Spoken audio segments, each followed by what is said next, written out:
Sensory show. But the number is at the bottom of your screen, 503-288-4442. Yes. 4442. Yes. And you heard it here. And sometimes we have people calling, and sometimes we don't. Sometimes I think I scared them away. I don't know. But I don't know. I think with the content that I've been reading, I think I might have scared the crap out of some people. I don't know. Well, but until we get a caller, we didn't have those people on here. You know, beware of them people. We just know, it's like an Amber Alert. Yeah. Not Amber Sweet Alert, Amber Alert. Amber, like yellow, like caution. Like little Amber, not tall, big boobs, hydrated, addicted Amber. There's a difference. Stoplight Amber, caution Amber. Yellow. There is a difference between the two. Yeah. One's an inanimate object and one's a person. Yeah. Well, do we have a phone call? Okay, caller, you're on the air with the Alexandra Paris Show. Okay, I guess I don't hear anybody. So until we... Go ahead, take your call. Okay, caller, you're on the air. Okay, I can't... okay. Caller, you're on the air with the Alexandra Paris Show. What is your comment or your question? Okay. Cool. All right. Well, until we get another caller, we're going to do the little corner of Sista Social Says So. Oh, yeah. Yes, where do you dispense love advice? Yes. Okay. Now, this young man writes, I have feelings for someone else and don't know what to do. Hi, I'm 19 years old and I've been dating this girl who is 22 years old for over 2 years now. The relationship was never that great to begin with since she threatened to commit suicide all the time, and I have decided to end all that by dating her. At first I was in love with her, but now for the past year and a half, it's really started to decline seriously. I have a really good friend of mine, and her and I just started talking about random things and etc.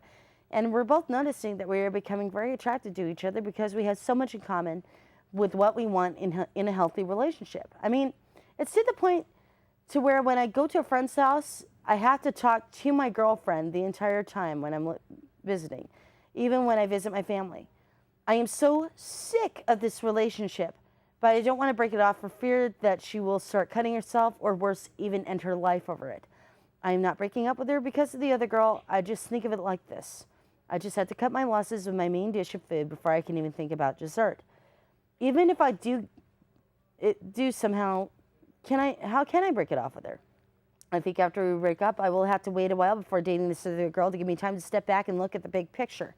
I just need advice. Please help any way you can. Thanks for your time and have a wonderful night. Signed, What to Do. Oh, that's deep. Okay, well, Mr. What to Do. Well, first off, you're 19. All right, so, you are... We still got... Oh, I got a call, I think. I think we got a call. Well, yeah. Okay, so, were you... Go ahead. We got a call? I think so. They're on the phone. Oh. Well, let's wait until they patch in the studio. Are they... Yeah. Okay, so anyway... I guess we did... Yeah, I guess Okay, caller, you're on the air? Yeah, hi. How you guys doing tonight? We're doing awesome. great. How are you? We're doing good. Good. That's good. So do you have a question or a comment? Yeah, I just want to know what your show is about tonight. Wow, we get that question here on the Alexandra Paris Show all the time. This is kind of like... I know Alex was talking about being in the Gay Pride Parade. Huh? I know Alex was talking about being in the Gay Pride Parade. Well, the Gay Pride Parade, speaking of which, that is happening during Father's Day weekend in June. Thanks for reminding me. Okay. Yeah. Oh, you're welcome, Alex. Yes. So have you been back doing shows, or? Oh, at Embers? Mm-hmm. No, I've been kind of stepping away from that for a while, just kind of concentrating on a few creative projects of my own, just just stepping back and relaxing, and actually just doing some other venues as well. As a matter of fact, I'm doing REPO every Friday night at the Clinton Street Theater. So it's a really fun show. You should definitely check it out. Yeah, that's too bad. I'm in North Hollywood, California. Oh, okay. You have a good night. Have a good Oh. night. Bye. You guys are going to hang. Okay, and we're back to the guys. As I said, 19. Okay, well, oh yeah, 19. You're first of all, you're still young. I mean, you've got your whole life ahead of you. Being, stepping back, it's admirable that you're gonna staying with the girl because you feel that if you leave her, she's gonna start cutting herself or doing all kinds of stuff like that. Apparently, there's some issues that she's dealing with. Mental issues and things within herself. At this point, I think the best thing that you could do for her is to help her to seek counseling so that she can talk to somebody about these problems that she's having.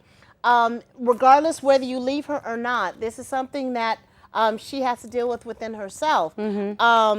As far as the other person that you're attracted to, sometimes that does happen. You find someone who you have a lot of interest in. One thing about relationships is very important is that you should have someone who you have a lot of common interest in. It's like a pyramid. When you build that pyramid, you have one person here, and going towards the top of that pyramid is an awesome way to have that relationship. So this person that you're talking to, I think it's important that you guys are friends and that you are talking.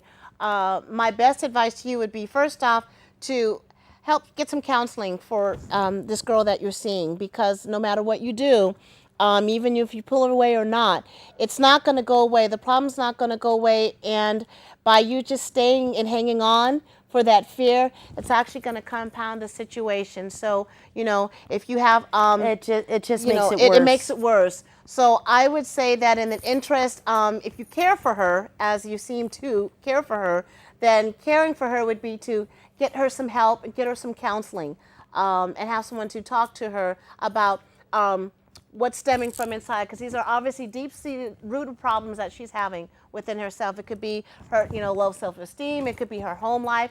It could be anything that is affecting her and is transferring off to you. So that would be Social's advice, is to get her some counseling and still be her friend, but let her know you're supportive of her. Okay, yeah. I think that's some good advice. Well, we're still taking your phone calls.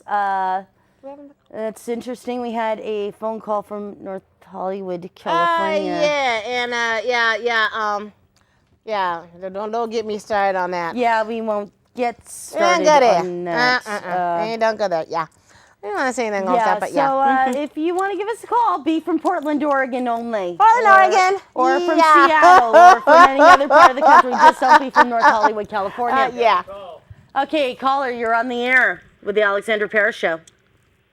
Yeah, maybe you should be clear, people who live in Portland. Have a nice night, and next time you should be nicer to your callers. Okay. Tell it takes all kinds. Yeah, that was. That's all right, y'all. From our lovely studio, if some person, that particular person calls, just don't put the call through. Yeah, please, thank you. Yes. Okay. On to. Okay, the next letter is number 2. Should I get back with this guy? What would you do if you were in my situation? I am 32 weeks pregnant with this guy's baby. We were seeing each other and kind of together for about 2 to 3 months before I got pregnant, so it all happened a bit too quickly. I don't agree with abortions and didn't want to get rid of my baby, so I said to him, if you don't want to be a dad, you don't have to be there for me and the baby, but nothing you can say or can make me get an abortion. He got really angry and thought that I was forcing him to accept it, and we didn't speak again until I was nearly 20 weeks pregnant, and he rung me. We haven't really seen each other and hardly spoke to each other until about 3 weeks ago. When he came around, he has saved up enough money for the baby to help me buy stuff and said sorry about before. He just needed time to get used to the idea of the baby. I was in the hospital last week, and he came to see me every day and bought me flowers and chocolates and magazines, and we really got on well like we used to. He wants to get back together and eventually move in together about 6 months after the baby is born. But I still find it hard to accept the fact that he left me when I was pregnant with his baby and never came back to any scans. Also, I am 18 and he's 29, so there's quite an age difference. Should I get